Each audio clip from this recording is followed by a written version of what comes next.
1, 2, 3, 4, 5, 6.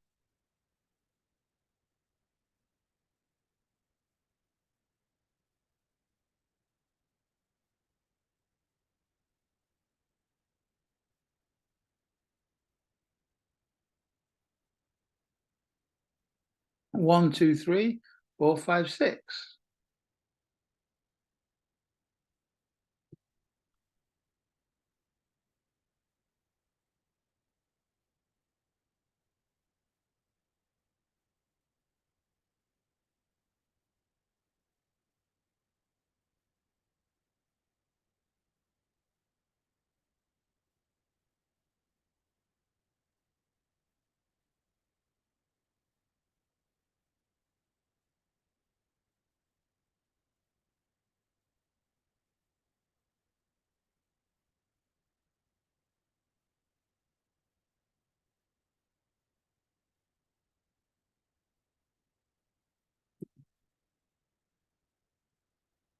Right, good evening to this evening's Moot. The topic this evening is the Rosicrucians. I'm going to talk a bit about their origins and perhaps a bit about their legacy. Now, the Rosicrucians as a group that I've been interested in for a long, long time. I think when I first came into studying magic and mystery and the esoteric materials, the Rosicrucians were one of the first groups I really came across. And I've been skirting around the edges of this group for some time, and recently I decided that let's explore them and see where their thinking matches my own thinking, and can I learn something from it? So let's have a look at the Rosicrucians, and this is a very brief introduction in a way, but I hope it will set the scene to explore to encourage you to explore them a little bit more. So, without further ado, when the time is right, the master, the teacher will appear. That's a very old mystical idea.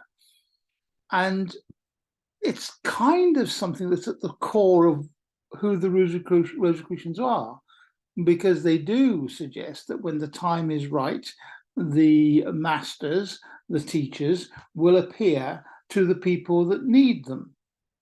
And there's something kind of nice about that idea, as far as I'm concerned. When you are ready to learn, the teacher will appear. So who are the Rosicrucians? Well, as far as we can make out,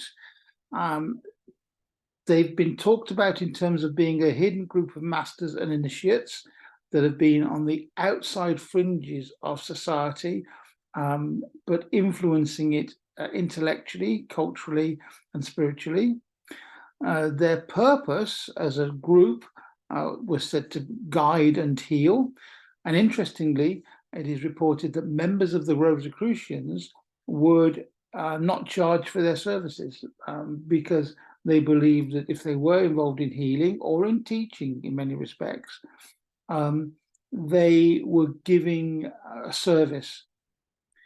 They would surface when they are needed. And that's if you want to take the sort of positive ideas of what they could be, but it has also been suggested that they are a ludibrium that gained momentum. Ludibrium actually is an interesting word. It means hoax or a bit of foolishness or something that is there to fool you. So the Rosicrucians could be any and all of these things. I personally suspect that they are all of these things, for reasons we'll try and explain in the next half hour or so. What we do know is in around about the 1600s, German occultists were in receipt of a series of informational pamphlets about the Brotherhood of the Rosy Cross. And this was a kind of secret communique between the people that were already involved in the mystery traditions or people that were already exploring their own spiritual development. But in 1614, a publication called the Fama Fraternitatis Rosicrucis was released. And it was released publicly. Some say that the statement was nailed to various places for people to see. Some says it was just distributed like leaflets and pamphlets around the place. And it tells the story of a Father C.R. And C.R. stands for Christian Rosencrantz.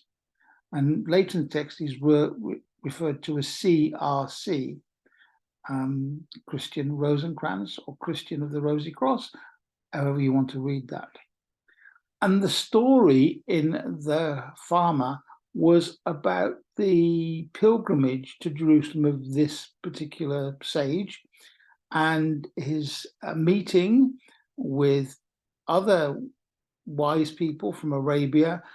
And from these people, he learned the ancient knowledge, which included the study of physics, mathematics, magic, the Kabbalah, and he returned through Egypt and Spain. Now, let's put a certain kind of context to this. If we look at what was going on in Europe in the 1600s, we're right at that time when certain ideas were being suppressed by the church. They were being seen as heretical, they were being seen as things that were anti-Christian. We also have from the 1500s a whole wealth of writers, John Dee being a perfect example, who are starting to write about the inner mysteries of traditions and the hidden secrets amongst not only the religions of the book, Islam, Judaism, and Christianity, but also in other mystical or esoteric religions from across the world. There was a strong revival of interest in Egypt and Egyptian belief systems, and of course the understanding that these things don't just arise out of nowhere. There is a seed of an idea, and the seed of the idea is what's been passed down in our cultures through the various religious movements that have happened, or the spiritual movements that have happened, because none of the ideas that we're reading today are actually original with the groups of people that preach them. And it only takes a little bit of research to find that out. So this brotherhood, and maybe the person, Christian Rosencrantz's story, is about the linking together of ancient magical spiritual traditions. I'll draw your attention to the little symbol on the right here, which translates as visit the interior of the earth and discover the stone. We know that in alchemy, the stone, or the philosopher's stone, was a very important symbol of inner study. In fact, the philosopher's stone was said to be able to turn base metal into gold. I don't think that was ever referring to the transmutation of metals, i.e. turning lead into gold, although some alchemists were working on that kind of thing, the understanding of materials.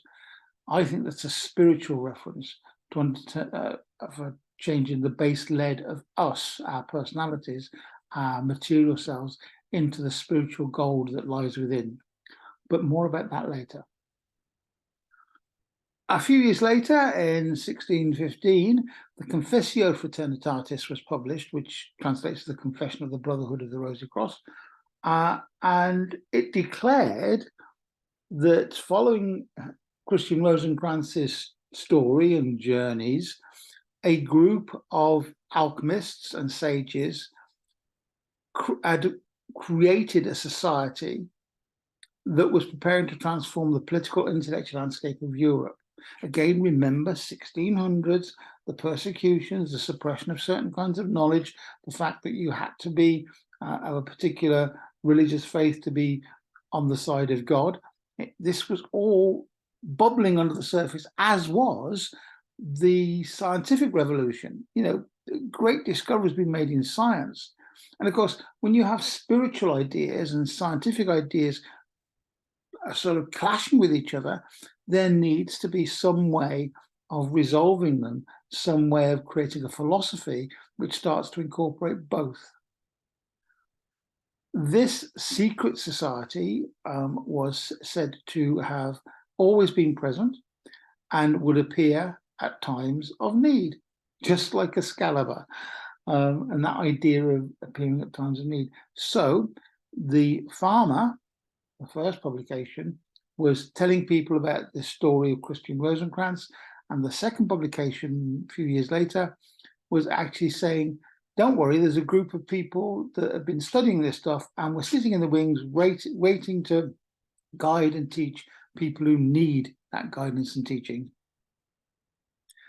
In 1617, The Chemical Wedding of Christian Rosencrantz was published, another little booklet, and it elaborated on the journey that Christian Rosencrantz took, apparently, through the Holy Lands into Asia and then back again. And it's framed as a story which is divided into 7 days or 7 journeys, and shows how Rosencrantz was taken to a castle full of miracles to assist in the chemical wedding of the king and the queen. What's really important here is that the references within this text are alchemical. They are talking about the chemical wedding of the king and the queen. That's the alchemic chemical union, potentially of opposites of different substances. It was suggested that the chemical wedding, as indeed the other publications, were all part of a way of opening out a discussion about the spiritual alchemical nature of philosophical discussions regarding the soul and the spirit and the material self. Between 1614 and 1620, more than 400 books and pamphlets were published discussing the Rosicrucian statements and their beliefs. It obviously caught the zeitgeist, the spirit of the moment, and people who had access to understanding this material were excited by it and started to recreate other stories. Now, here's the important thing. These booklets published the existence of the Rosicrucians, but said that they had been in existence since times of the pharaohs in Egypt, and that their spiritual tradition goes way, way back to Egyptian times, which is a rather nice, popular idea, a nice kind of story idea. But there are certain elements that are there which we know were influenced by Egyptian spirituality. In fact, stories that came out of Egypt of spiritual growth and spiritual practice were borrowed or appropriated by other religions and incorporated into their stories. We know, for example, that the story, the Gilgamesh story, which is pre-Egyptian, much older, is actually a story which is echoed in the Old Testament. The Great Flood is a Gilgamesh story that's echoed in the Old Testament. So the Christian or the Judaic texts contain stories that go back before that. And I find this really interesting, because there is a sense in which that the moment you start to talk about spiritual things, you have to, by necessity, talk about things that maybe the material beings, us, can't really get a handle on. In fact, talking in terms of parables and sharing spiritual truths through stories is an ancient tradition. The Bible, the Christian Bible, is full of parables and stories, which on the one level convey an idea, at a deeper level convey something more profound about the nature of the universe in which we live. I find it really interesting that most theologians are coming around to this notion that the Christian texts, the Christian Gospels, the Christian Bibles were actually heavily influenced by things that were written before. And I was recently reading an article about a version of Genesis that was written and found in the Nag Hammadi scripts in the 1940s. These were scripts that were as old as perhaps the Bible. They were seen as being more apocryphal in terms of not really reliable. But in one of them, there was a version of Genesis which existed as a tightly wrapped, almost corroded bundle of materials, which they started to unpick. And what they have been able to show from this Nag Hammadi gospel, Genesis rather, Genesis, is that there's a Genesis story told from different perspectives of the people in it. And what that suggests is that the version that we have in our Bible of the story of Adam and Eve, for example, is a much reduced symbolic story than the one that appears in this apocryphal text.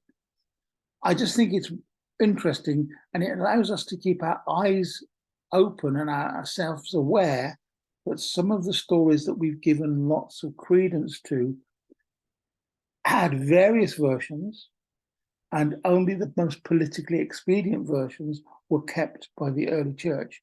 And that's not just the Christian church, that would be any church, which in turn gave rise to the Christian mystics that we've mentioned before, and I think would be worth going back to again.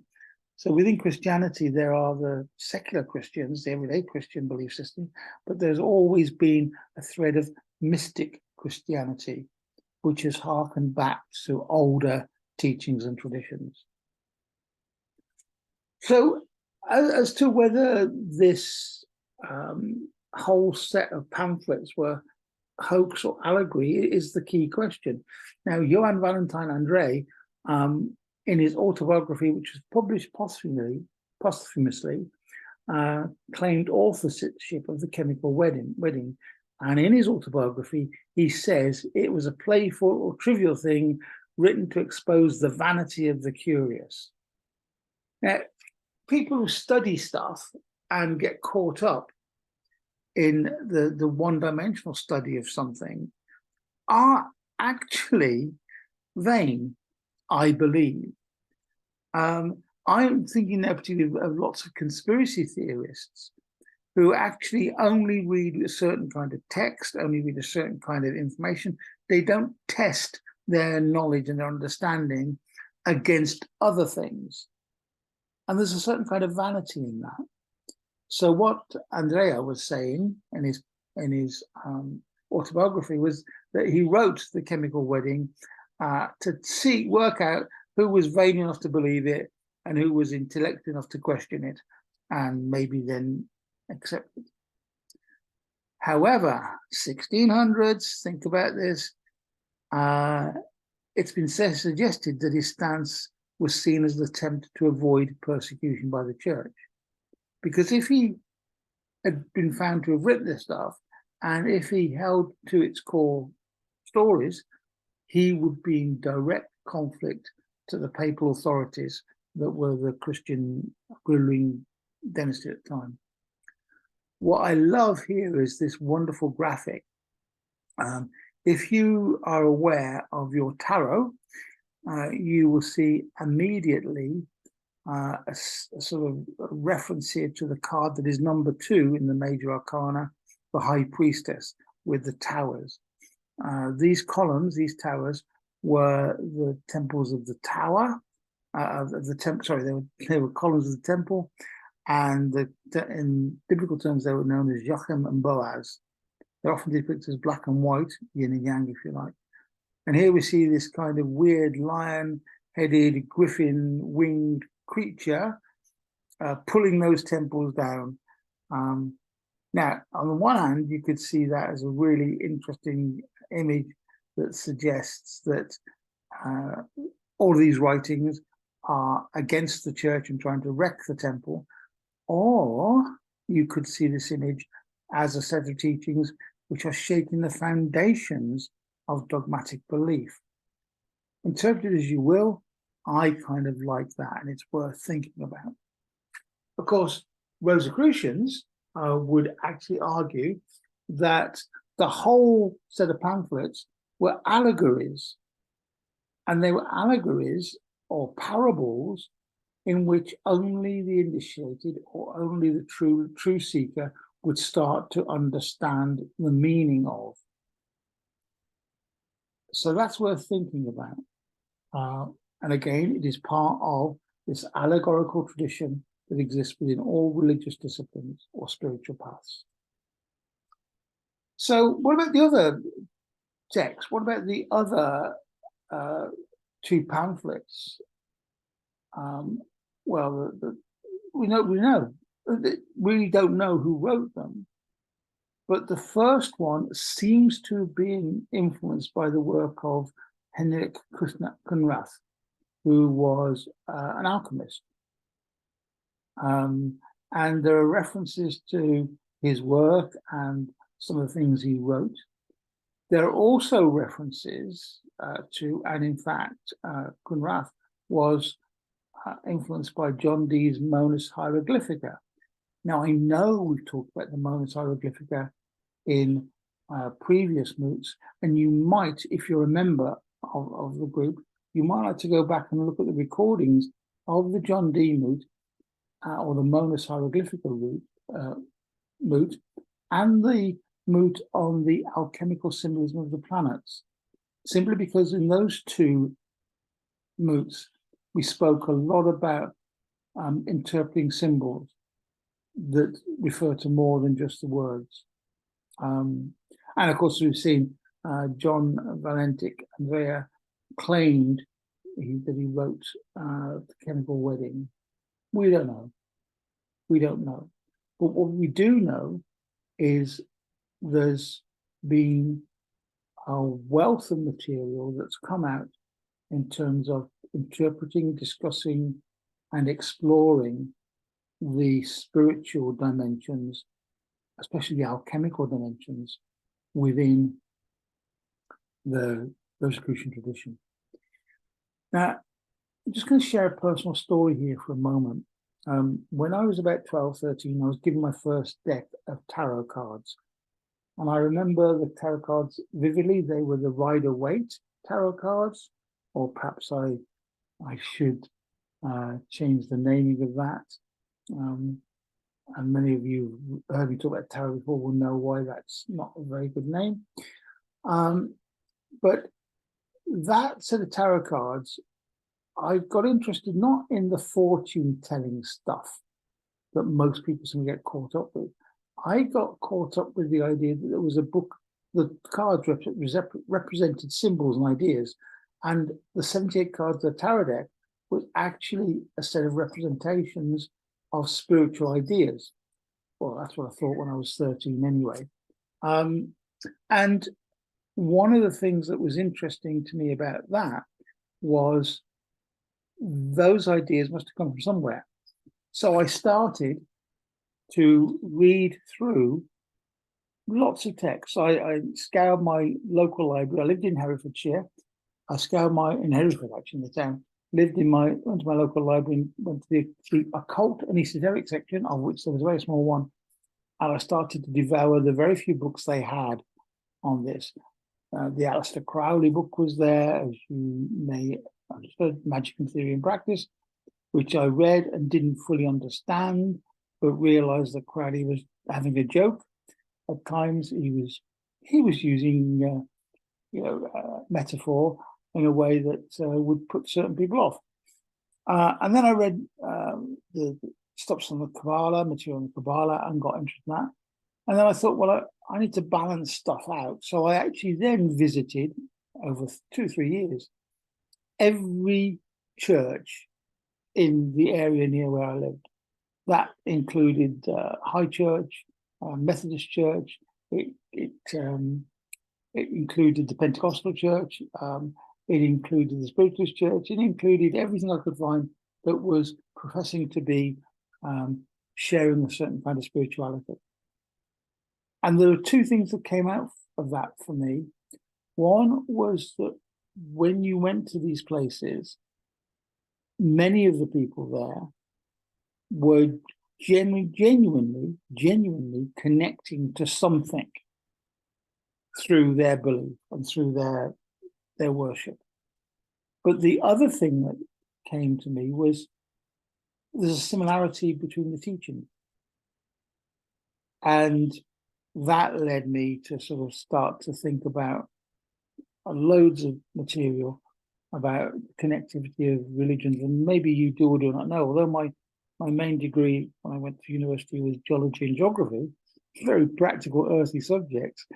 The university I went to forced us to take a subsidiary subject. So if you're a science student, you had to do an art subject in the first year. If you failed it, you didn't carry on. If you're an art student, you had to do a science subject.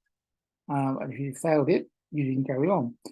I thought that was liberating. In fact, I chose the university because of that. Because the problem with education, the higher you go, the more degrees and stuff you've got, the more specialist and focused you become. And for me, your first degree is about developing an attitude to learning. So my subsidiary degree was theology. I went along to lectures in theology. The professor at the time was Professor Swinburne. He was a Christian apologist and very good and very world-renowned, I think, for his thinking and his philosophical arguments from a Christian perspective. But another one of my professors was a guy called Professor Nussbaum, who was Jewish. And what was so powerful about these two guys who were leading the course, really, whereas one could argue from the history of the Christian church and Christian doctrine, Professor Nussbaum had access to texts that were pre-Christian and from other traditions. And what was fascinating about Professor Nussbaum was that he was blind. He was given a room in the basement of Keele Hall. I remember this vividly. We used to go for tutorials and seminars down into his room, and he'd sit in his chair and he'd have drawings from his kids, some of which were upside down on the wall, which I found actually quite charming. And he would sit in the chair, we'd talk, and we'd raise philosophical questions about phrases like the Son of Man, Son of God. What does that really mean? And as we talk, most of us, in our narrow-minded Christian perspective, and we were brought to a Christian society, he would be able to point to textual sources where he could quote other meanings and references to Son of Man, Son of God.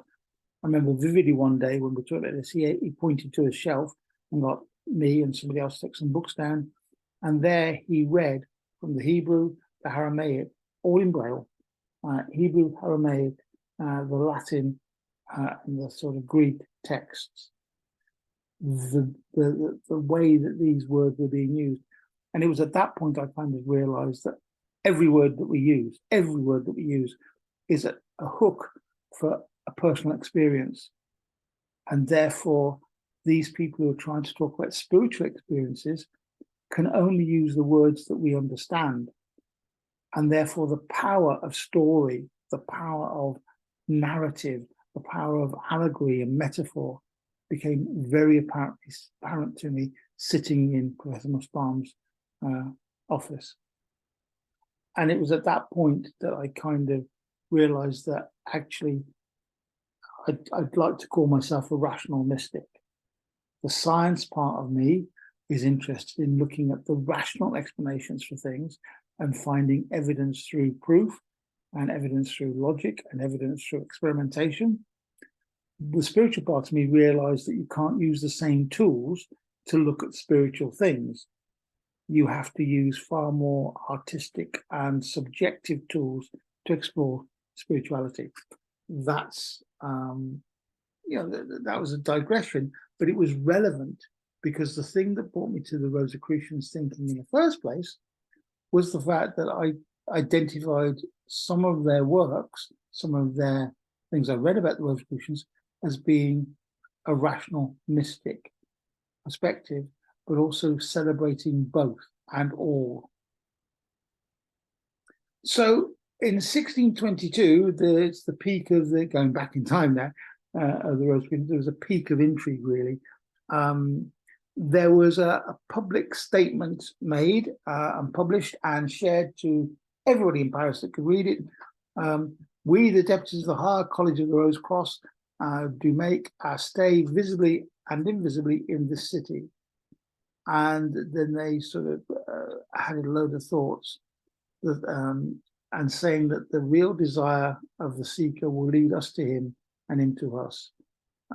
That's the idea that when the seeker is ready, the student is ready, the teacher will appear.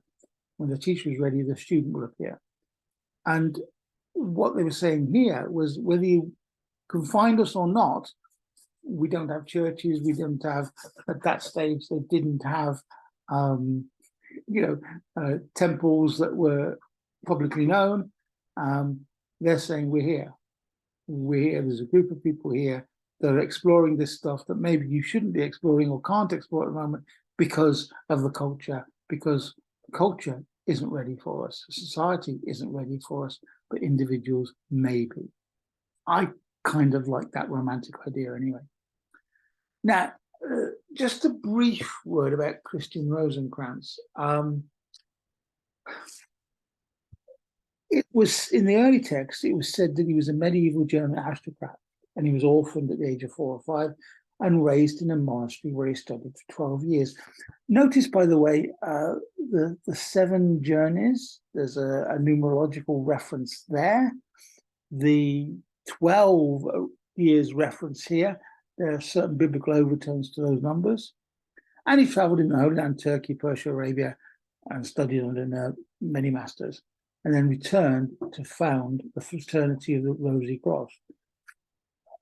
In actuality, he maybe didn't found the Rosy Cross, he formalized it and created it as a constituted organization, because many of the beliefs came from many other places and existed long before Rosencrantz's story. It is said that when he died, he was buried in a 7-sided chamber, decorated with symbols, decorated with ideas, writings, alchemical and magical symbols. And if this place existed, then I actually think that the symbolism of the place, as in the stories, is more important than the actuality of the place. So you have a structure with 7 sides. Think about the numerological importance of that. You have pentagrams, you have septagrams, you have other kinds of images that refer to allegorical passages in many, many texts. And I kind of like that. I like the idea also about wisdom coming in 7 steps, which won't explore here, but we can explore later on. Now, according to some researchers, Rosencrantz was the last descendant of this German family, which flourished in the 13th century. The castle stood in the Thuringian forest, and they embraced Albigensianism, which is Cathar doctrines. And Cathars combined a mixture of Gnostic and Christian beliefs. Legend has it that the whole family was put to death by Conrad von Marburg, except for the youngest son, who became Christian Rosencrantz, and when he was 5 years old, and he was carried away by a monk who was an Albigensian adept to that castle there in Languedoc, which was a monastery. Now, the Cathars are a fascinating group in and of themselves,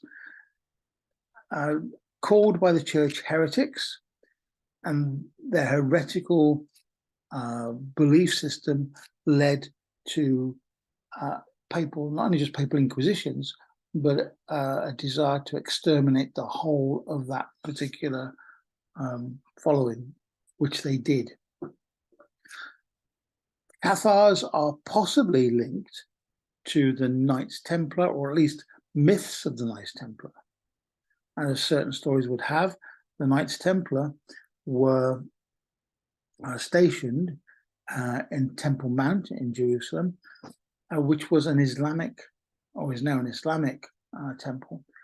And while they were stationed there, they decided to dig and explore, perform some archaeology, and rumor has it they found some sort of secrets. Some writers with varying degrees of credibility talk about the Holy Grail being found there, and the Ark of the Covenant being found there, and these ancient Christian relics being found there. I suspect that all of these are metaphors for wisdom and inner understanding, but we'll cover that another time. When the Knights Templar wanted to be given a land in which to live and practice, the church got mighty iffy, and because many of the Catholic aristocracy and the kings and queens owed the Knights Templars lots of money, that triggered them also receiving the same fate as the Cathars, virtual extermination. What must be considered about the Knights Templars is that their initial interest was protecting pilgrims on journeys to the Holy Land, because it was not a safe journey. And so they were given their powers, if you like, as being the poor knights of Christ, who actually set and supported pilgrims. A very laudable thing as far as the Catholic Church was concerned. However, not every Templar was a knight. The Knights Templars rapidly gained a reputation for being a tough military unit. They were well organized, and they were serving God, and they were actually therefore, quite hard. Yeah, they you met the Knights Templar in battle, and you were on the other side. You'd not want to be there too long. On the other hand, there are records of Knights Templars receiving other religions, Muslims in particular, into their temples and eating and dining with them when they were not in battle. But the other important thing to realize is that these pilgrims who were traveling, say, from Europe into the Holy Land needed money. So what the Knights Templars did is they actually offered a banking system whereby if you were leaving from Barcelona, you'd give the Knights Templars some money in Barcelona. They'd give you the equivalent of a banknote, which when you got to Jerusalem, you could go to the Knights Templars hold in Jerusalem and they would cash that banknote for you. So they really invented the first international banking system. They also supported and grew a huge armada of supply ships.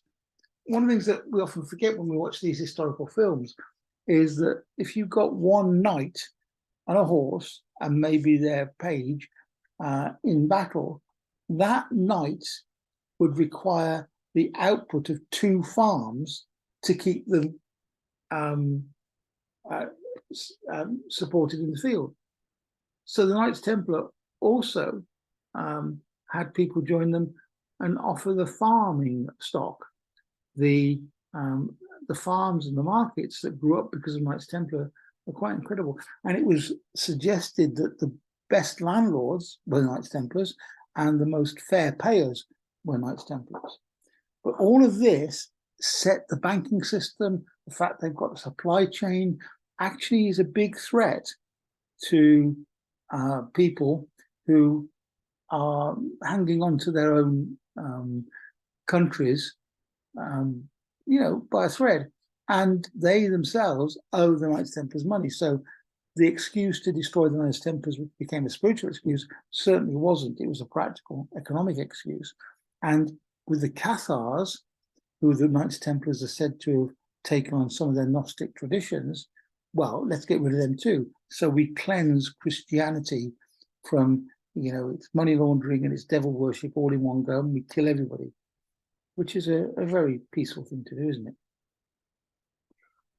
Now, Again, we've mentioned the idea that the Christian Rosencrantz was possibly or probably allegorical or mythical, but it is important because on his journeys and the 7 adventures in the story, and according to Rosicrucian tradition, he was influenced by all of these things down here: alchemy, astrology, Gnosticism, Hermeticism, Kabbalah, magic, numerology, Pythagoreanism, Sufism, and Zoroastrianism. The belief system, if you like, of the Rosicrucians, and it's not fair to call it a belief system. Let's call it the education system of the Rosicrucians, were based on all of those things. And all of those things obviously predate the 1600s, and all of those things had an influence at some level in every single spiritual tradition. Although most modern spiritual traditions wouldn't like to acknowledge that. Interestingly, the symbol of the rosy cross, the cross with the rose on it, may immediately point to it being Christian focused, which maybe is also suggested that the cross of the human person, materialism, if you go back to look at the Moot on astrological symbols, we know that cross is a cross of as above, so below, and time, and therefore it's a cross of material world, and the rose at the center being the spiritual. So the symbol itself can be seen as being a Christian cross with a rose on it, or it could be seen as that the spiritual world needs to be found within the material world, and the material world can be found within the spiritual world, which interestingly is one of the first teachings for Hermeticism, the phrase as above, so below. What happens in the universe affects us, what we do affects the universe. And if you truly believe that as above, so below philosophy, it means that this idea of cause and effect and you being a victim of the universe is a rather foolish and incorrect idea. And again, if you're really interested, I know we did a moot on something called the Kybalion, which actually outlines the 7 Hermetic principles. So go back and have a look at that. Now, the idea or of the order of Rosicrucians actually is a mirror of a group of astronomers, professors, mathematicians, and natural philosophers in the 16th century, such men as Johannes Kepler, Georgi Joachim, John Dee, Tycho Brahe. And these people believed in intellectual free speech and spiritual free speech. Remember that science as a discipline didn't exist at this time. It was all called natural philosophy. And even at the time of Isaac Newton, he was a natural philosopher. He wasn't a scientist. And therefore, he had license to explore the material world, hence the apple falling on his head, and the spiritual world, hence some of his works on alchemy. He was a rational mystic. Now, in the time of the 16th century, this group of scientists, thinkers, philosophers, who were not limiting themselves to just the exploration of test tubes and stuff, became known as the Invisible College. The concept is that the Invisible College drew to it people who could explore methodologically and scientifically, rationally, the world around them, but were open to exploring the spiritual nature of the world behind them. I mean, as you know, John, as we talked about before, John Dee, you know, he was a polymath, he was a mathematician, he was a linguist, you know, he translated Euclid's geometry. He was a genius, and was also interested in spiritual matters.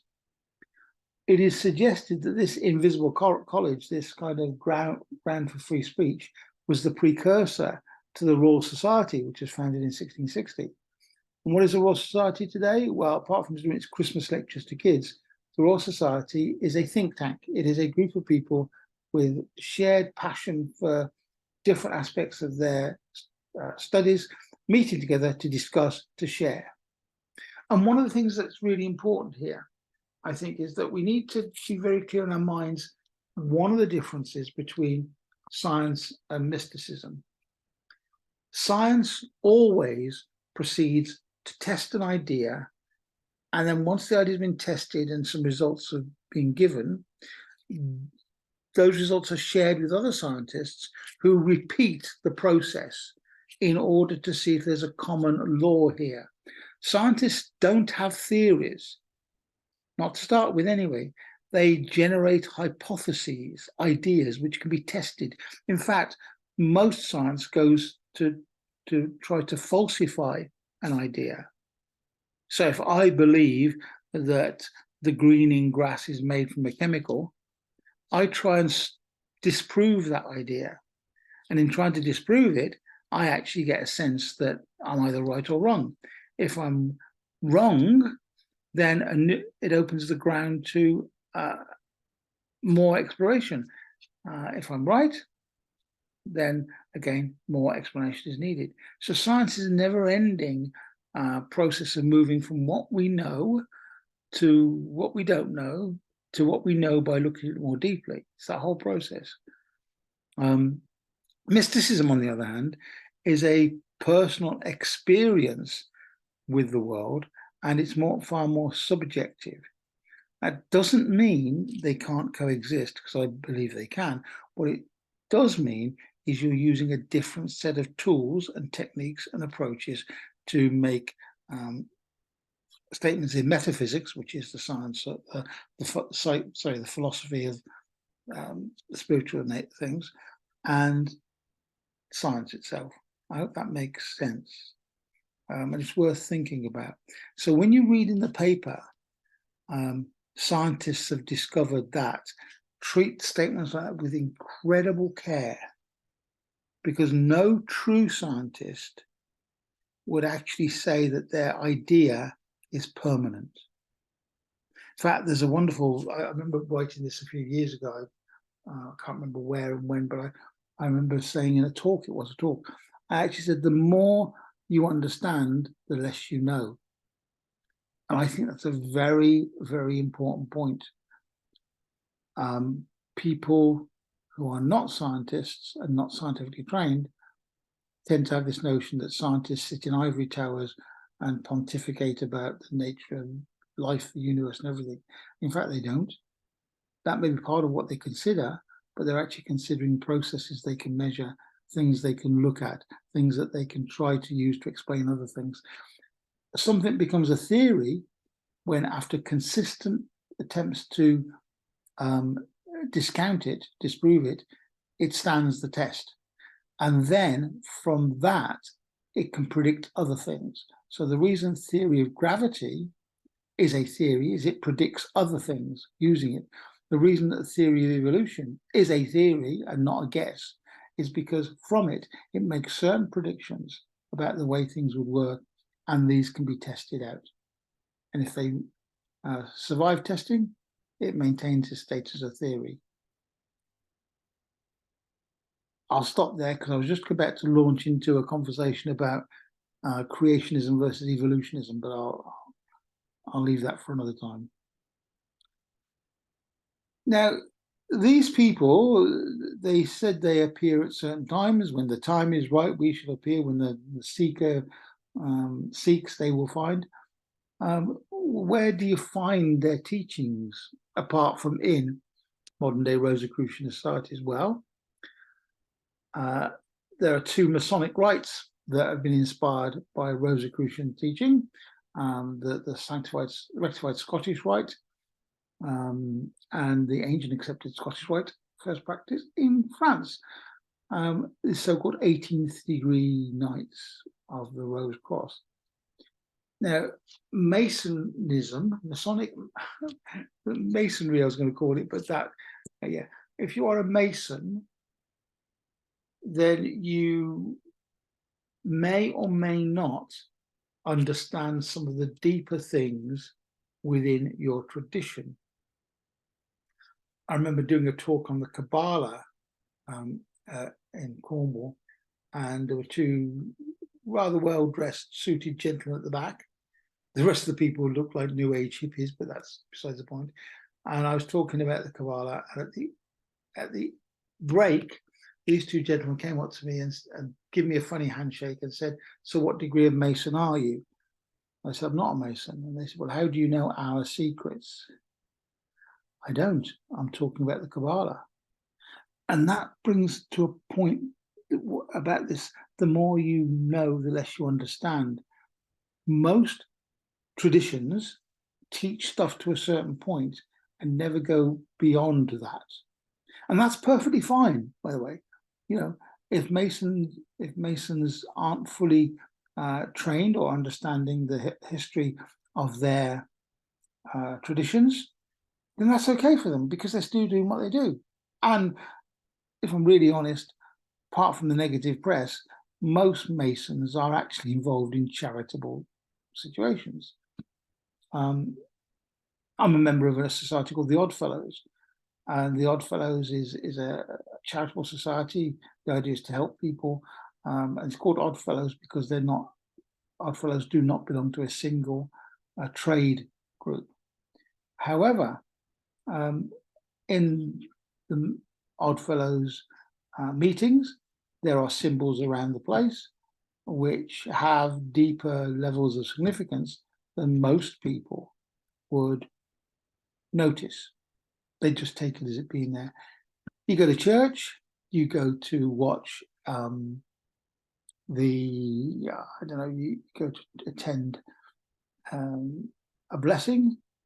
There will be traditions and secrets that are beyond the understanding of the general church-going population. It's not because they can't understand them, it's because they're not asking the questions to see where they're all connected.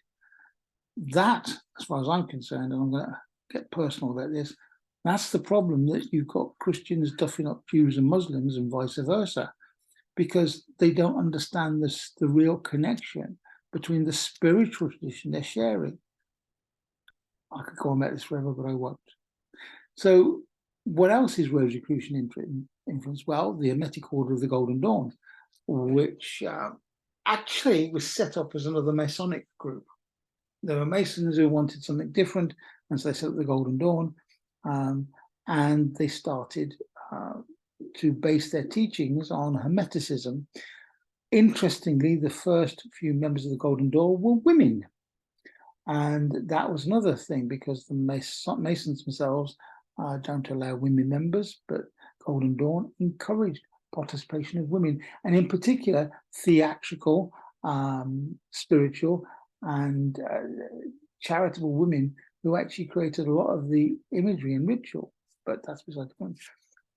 On the right there, you will actually see the cross that's on the back of the Aleister Crowley tarot cards.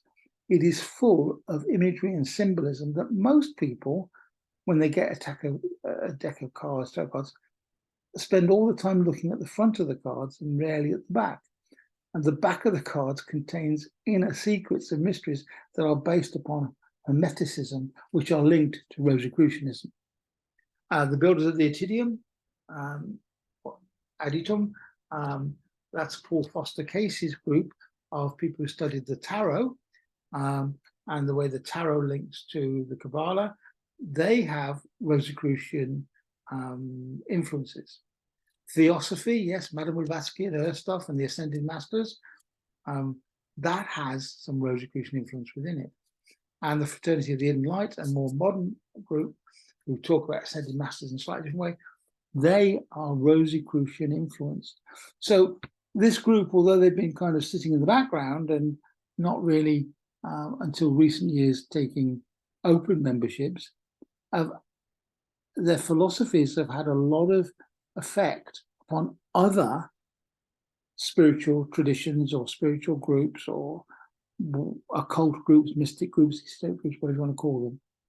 Yeah. And this is something I really think is powerful. In the Confessio Fraternitatis, if you were unsure about whether to take a lot of what you read literally or not, there is this.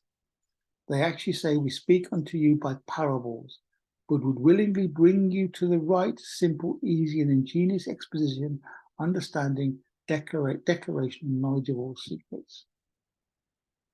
It's telling you there that this, but far from being a hoax, is actually being a set of symbolic parables, which if you read and understand, you can start asking different questions.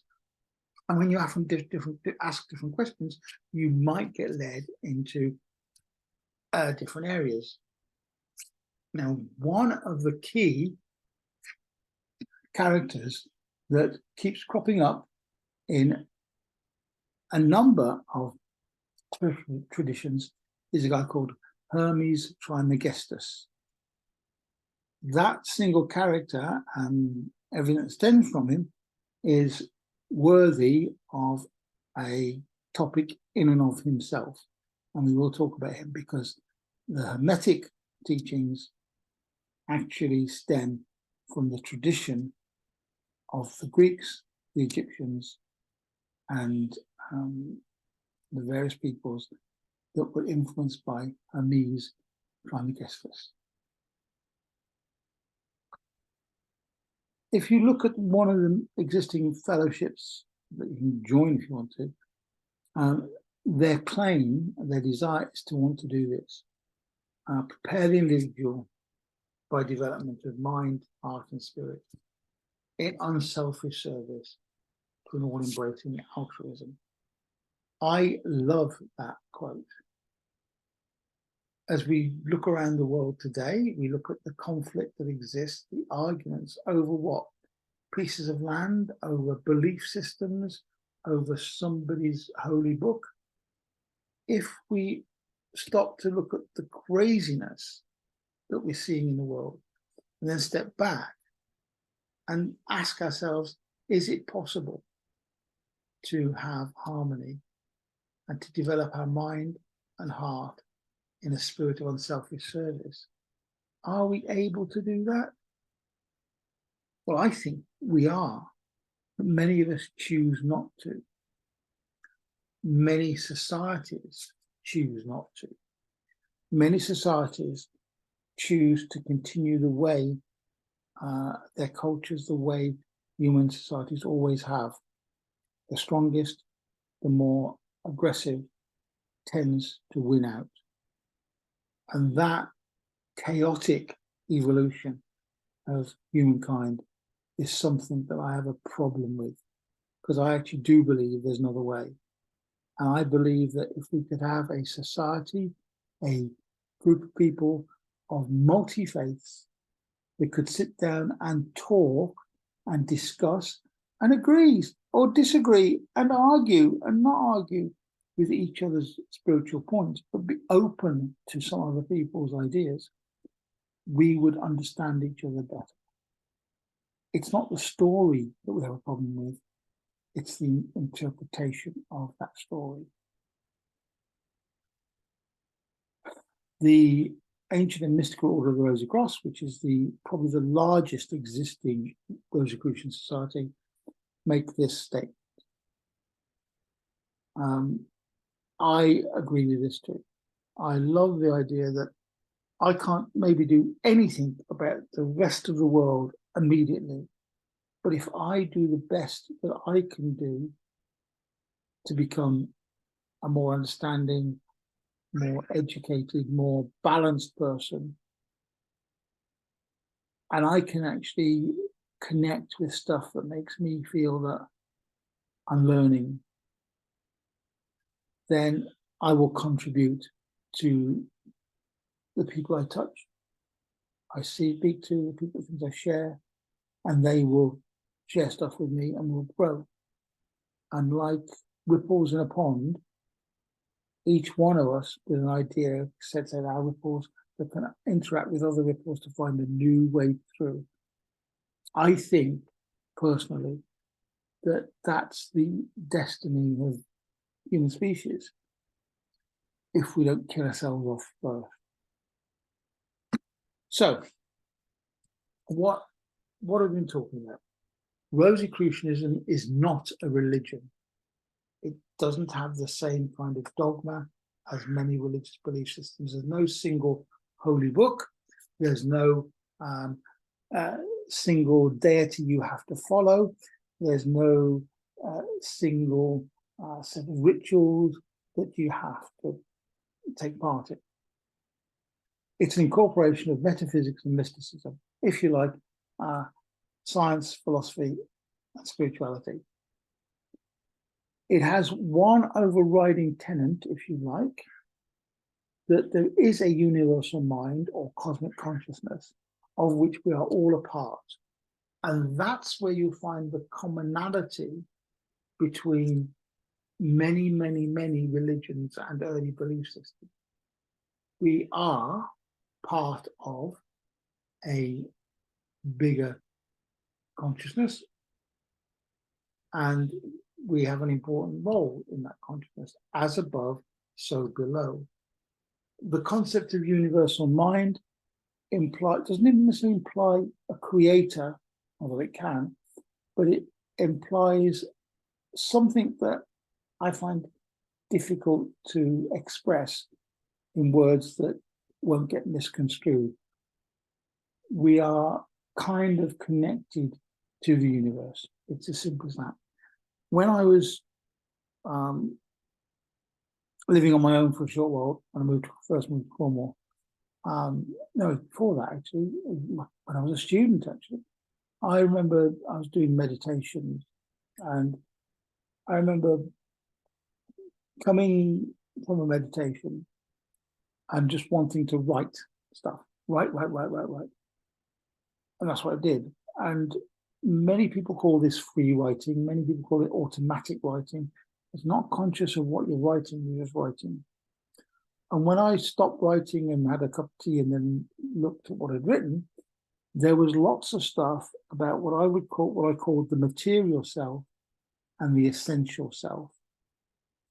The material self is the self that survives the day-to-day living in the material world. It needs eating, it needs companionship, it needs food, it needs a place to live.